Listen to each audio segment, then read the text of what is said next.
Hello, my name is Dr. Fabio Gracia. I'm the Chief of Neurosurgery at Denver Health Medical Center and the Director of Brain Tumor Program and Epilepsy Surgery Program. Today we're going to talk about dystonias, a surgical treatment of dystonia. Dystonia is a simultaneous co-contraction of agonist and antagonist muscle that produce an involuntary and repetitive and sustained and most of the time is very painful contraction or posture that tend to stay in place. And sometimes when patient trying to change the posture, the contraction try to put him back where the dystonia wants. There is a lot of type of dystonias, and we can distinguish them by phenotypes or also phenotypes on body distribution and also on voluntary action or triggers. We have over here, we can see generalized dystonia. It is usually affect the trunk plus other two sites. It could be the cervical part or it could be the hands, for example. We have the classic torsicollis, the cervical one. We can have laryngeals. It is usually with a typical kind of voice that we can have, kind of a streeter that sometimes we hear, or craniofacial. If we base the distinction of dystonia on voluntary action and triggers, we can have the rider cramp. I think this is one of the most common. We have the musician dystonia or paroxysmal. The classification of dystonias, if we go based on the axis, we can have clinical feature and we can have etiology. On clinical feature, even that we can have distinguished dystonias based on the age of onset, body distribution, the temporal pattern, or other features that are associated with it. If we go on etiologies, we can have based on the nervous system pathology, heritability, or idiopathic. And even that we have even more subgroups that is easy to read in those slides. If we see if happen in the infant, child, adolescent, or if it's focal or non-focal, we can have static versus progressive or persistent. We can have dystonia that is isolated or associated, for example, with tremor, or sometimes even combined. On the etiology, in the nervous system pathology, we can have degenerative disease, we can have structural, or sometimes we cannot identify. The same with idiopathic, can be sporadic or familiar, or it can be inherited or acquired. On the pathophysiology and genetics of dystonia, we know that cerebellar and the pallidothalamo-cortical pathway are implicated with this.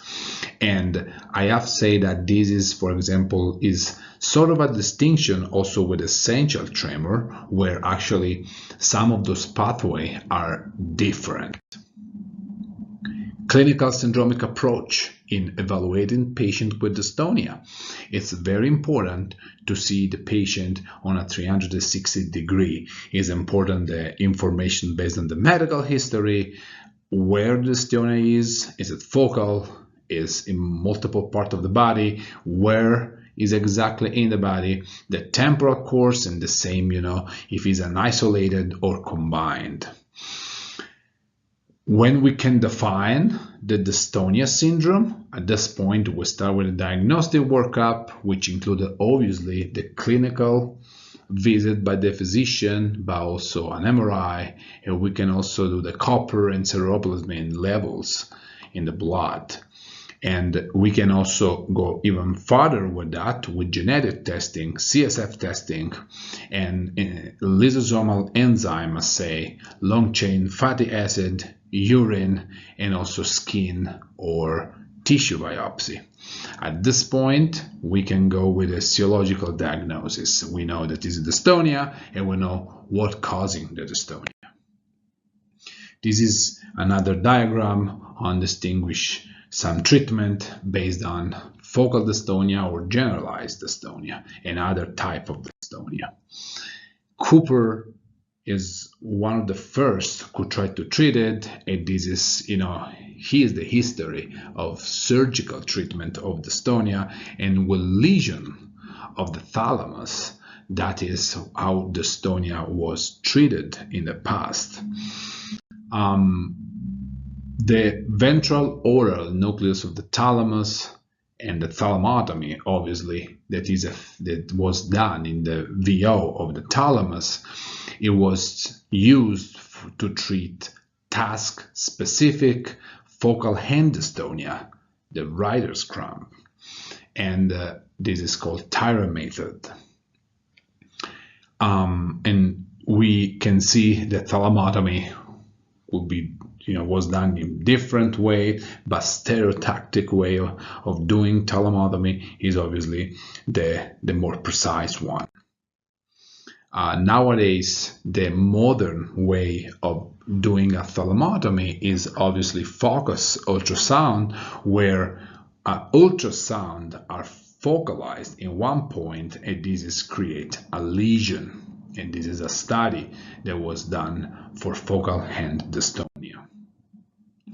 The ventral intermedius nucleus of the thalamus is another nuclei that is usually aimed as a target for deep brain stimulation. So thalamotomy is what everything started, and then with the starting of DBS, deep brain stimulation, instead of creating a lesion, what we do is stimulating that particular nucleus. And for focal dystonia, this is a paper that we published using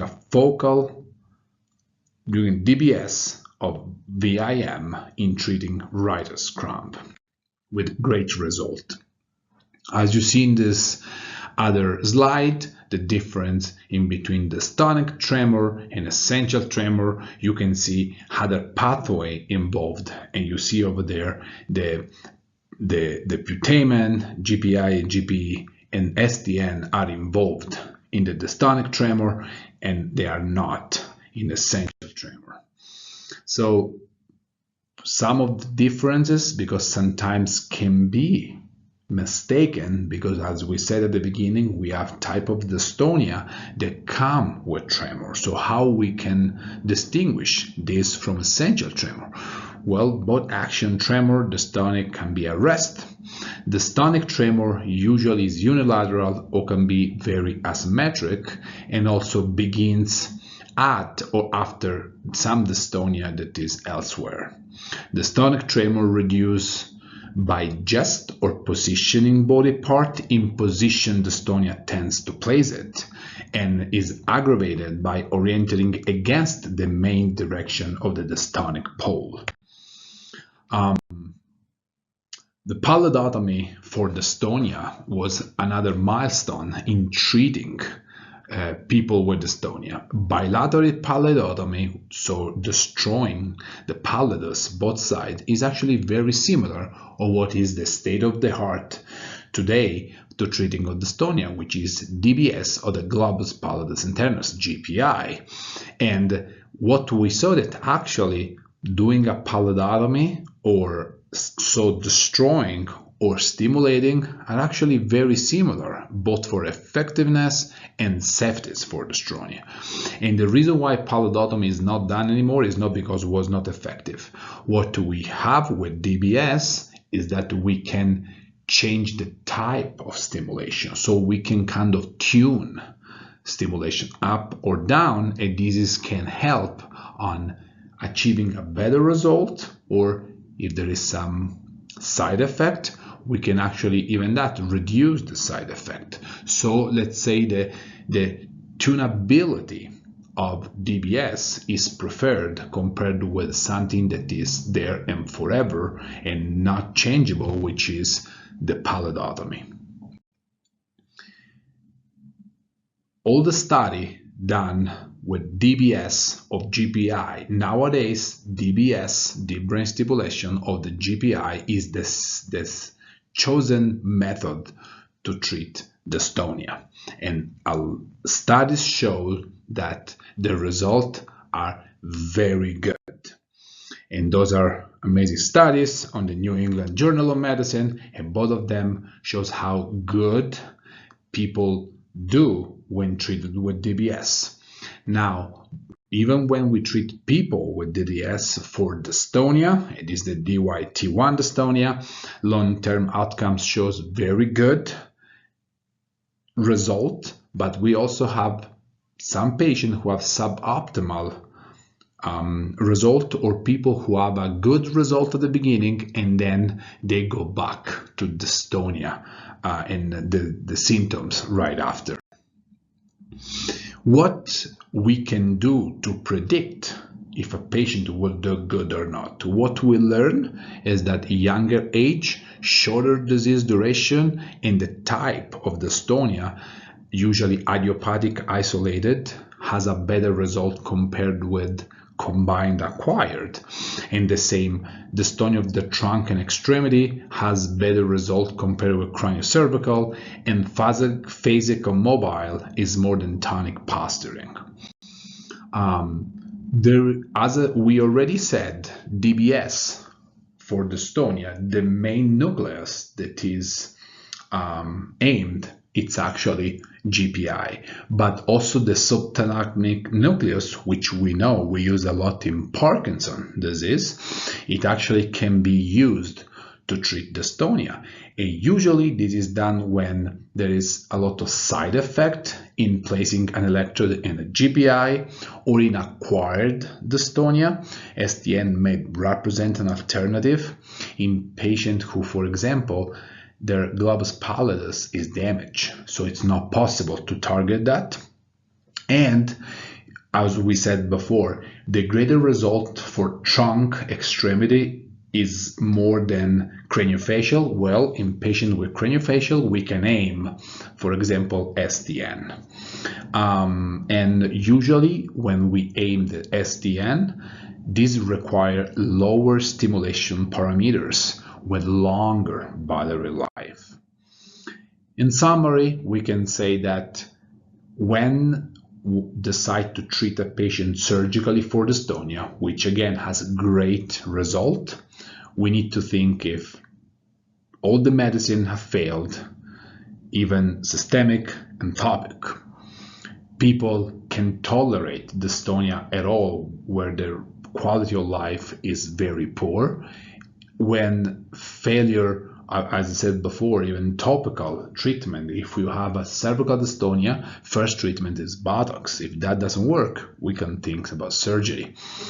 And some studies suggest negative correlation in outcomes for DBS with duration of symptoms. People who have been having dystonia for very, very, very long, they do not react very well with DBS. This might be for different reasons. Some of these people have modification in the bone anatomy and physiology, so that's why even when we try to treat it, the anatomy of the patient changes so much that this doesn't go back to where it was, and so for other reasons. So the longer the symptoms are present, the less likely DBS is gonna work.